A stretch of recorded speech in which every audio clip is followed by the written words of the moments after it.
It may seem a bit harsh to blame all of Xbox's failures on one man a full decade after he left Xbox. When you look at Xbox's current state and the fact that their boss has said they're in third place, Don Mattrick's unfortunate influence and terrible decisions can still be felt even a decade after he left Xbox, largely due to mistakes that were made towards the back end of the Xbox 360 era, and the abysmal unveiling of the follow-up console, the Xbox One. The brand has been chasing after Sony ever since, and even now, Xbox is still struggling.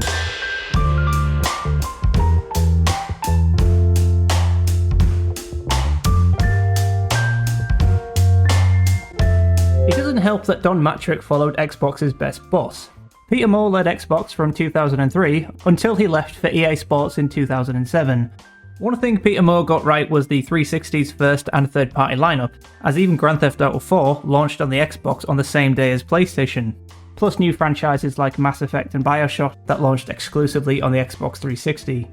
I always thought that Moore was an unpopular figure given his time at EA. But now let's part with that old EA Sports saying, "Get the f*** out of my building." But fans look back on his tenure fondly. His goal for Xbox was to take the fight to PlayStation, and he understood quite clearly that great exclusives sell consoles. Now let's take a look at the Xbox 360 momentum since the other two consoles launched, and outselling PlayStation 3 by nearly 2-1. But this also includes launching a console with the red ring of death, which led to a very generous returns policy. Even with this huge defect, the Xbox 360 was still worth it at the time. Xbox came out swinging in this generation. They launched a full year before their rivals, on top of having great first and third party games. It had the best online console experience, it pioneered digital distribution for consoles, achievements, and helped to popularise indie games, with promotions like Xbox Live Arcade Wednesdays and later the Summer of Arcade. Peter Moore would be a hard act to follow.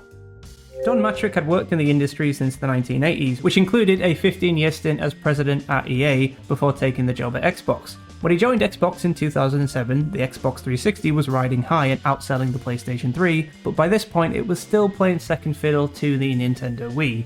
Xbox and Sony jumped on the motion control bandwagon and both would debut their own devices in 2009. It would seem that Don Mattrick would be blinded by the success of the Wii.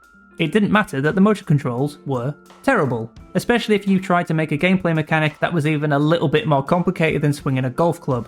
Xbox had already made a move at the casual crowd and ripped off Nintendo's Mii's with avatars in 2008. Now you could earn rewards in games to dress your avatar as if it was your own sim. It should come as no surprise that while at EA, Don Mattrick was involved with a series like The Sims. I can't count how many avatars I saw wearing the helmets from Halo ODST. Avatars were also used in some indie games, in game shows, as well as Kinect games. Speaking of Kinect, in 2009 it would make its debut at E3 under the name Project Atoll. Going one step further than the Wii, it was just a camera and no controller, as according to Don Mattrick, a standard controller is seen as a barrier to entry. For far too many people, the controller is a barrier, separating video game players from everyone else. Aside from this sounding like he's trying to create a divide between gamers and non-gamers, he seems to be forgetting that the Wii had a controller. There will be a bunch of demos for Kinect games showing happy 2.2 families in their gigantic living rooms, with most of these games being either party, dance, or sports games. I wonder why.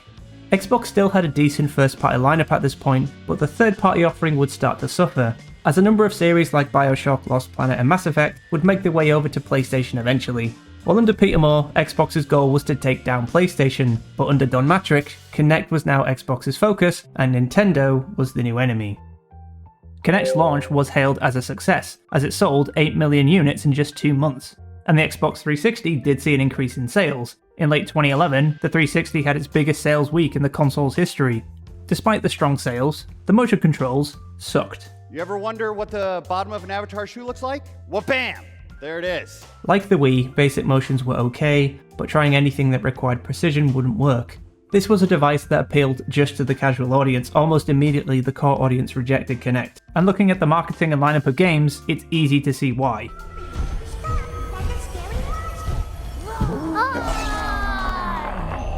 Xbox would desperately try to make games that appealed to the core audience, but the device just wasn't capable of doing anything that required precision, and sometimes it just had a mind of its own.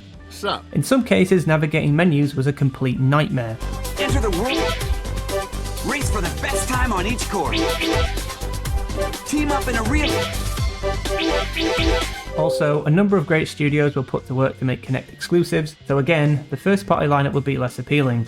Rare were now making Wii Sport riff-offs and adventure party games for Kinect, while Lionhead, the developers of the Fable games, made a first-person on-rails action RPG that had a fairly mixed reception at best, and unfortunately, this will be the company's last release before closing their doors in 2016. Xbox didn't learn from the mistakes of the Wii, as, like the Wii, the hype soon died off. Motion controls were just another fad, but this one had lasted for the entire generation, and unfortunately for Don Mattrick, Xbox had arrived to the party 5 years too late.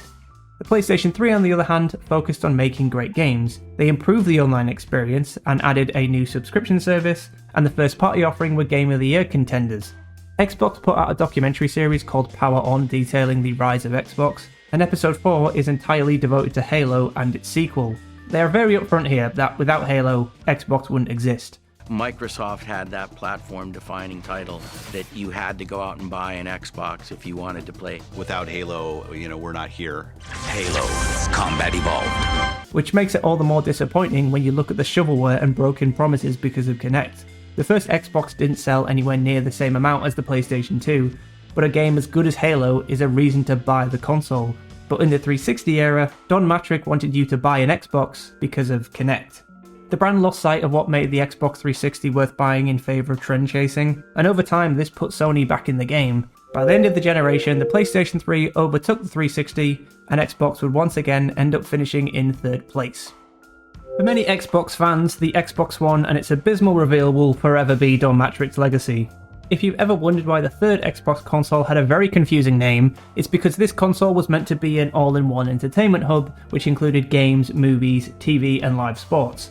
Which means the whole reveal event could basically be summarised with TV, sports TV. In the final episode of Power On, this episode about the Xbox One is quite eye-opening, not very surprising, and a little bit depressing. As each person would get off stage, the execs in the room would ask what the pulse is on social, and it was not good. This is not going well. This is not going well at all. To his credit, Don Mattrick was interviewed for the series and gave insight into why Xbox took this approach with this console, as he mentioned that more people use the Xbox 360 to watch TV than play games, which would explain the sudden obsession with TV and movies. It just announced that for the first time, people are using the Xbox more for entertainment, TV, movies, and music, than for playing video games. It was exciting to think about what a single-purpose, dedicated entertainment console could be. But this is terrible logic. I bought an Xbox 360 because it had Halo 3 and Grand Theft Auto 4, not because I could watch Netflix. It's like buying an iPhone because it has the best calculator app. It's a nice to have, but not the reason to buy the device. A better example would be the Nintendo Switch. The console doesn't even have a Disney+, HBO Max or Amazon Prime app, but the sales far exceeded that of the Xbox One, as it had a great lineup of games and was much cheaper. It's as if people were buying a games console to play video games. On top of that, Kinect was back. You suck! But by now, the hype for Kinect was well and truly dead. Even worse, you couldn't buy the console without Kinect included, whether you liked it or not. After the terrible reveal event for the Xbox One, they tried to course correct for E3 with a greater focus on games, but this came with the reveal that the console would be always online, wouldn't play used games, and would cost $500 at launch. And Sony were very quick to pounce on this. This is how you share your games on PS4. Thanks. I'm very proud to announce that PlayStation 4 will be available at $399. Before the consoles had even launched, Sony had practically won this generation due to this price tag. The always online requirements were a sore spot for many, but Don Mattrick didn't care. Fortunately, we have a product for people who aren't able to get some form of connectivity. It's called Xbox 360. In the previous generation, the Xbox 360 was easy to develop for and cheaper than the PlayStation 3, while the Xbox One was harder to develop for and more expensive than the PlayStation 4. In late 2013, the Xbox One launched in third place, and it stayed there. For Xbox, it's been that way for the last 10 years. Zynga has announced that Don Mattrick has joined its ranks as Chief Executive Officer. Less than 1 month after the abysmal E3 press conference, Don Mattrick left Xbox to join mobile game developer Zynga, where he would last a full 2 years before resigning from that role. Don Mattrick wasn't even at Xbox to see the Xbox One's launch, as Phil Spencer would be his successor.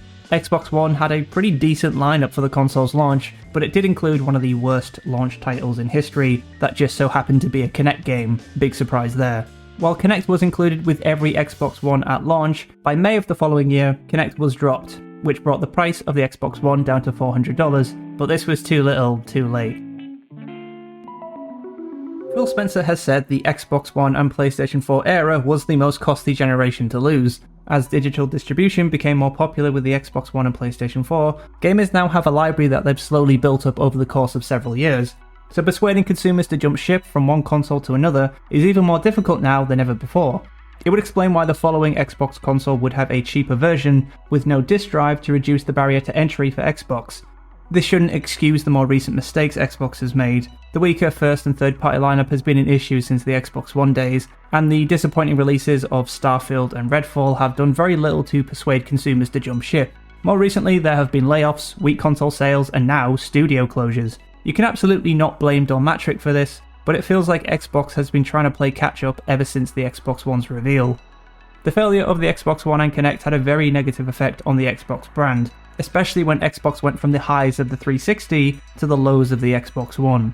I've seen a few posts and comments fantasizing about how different things would be if Phil Spencer had taken over instead of Don Mattrick, if the Xbox never shifted its focus to Kinect, and the Xbox One reveal wasn't a complete disaster, as even a decade later, some of the effects can be felt to this day.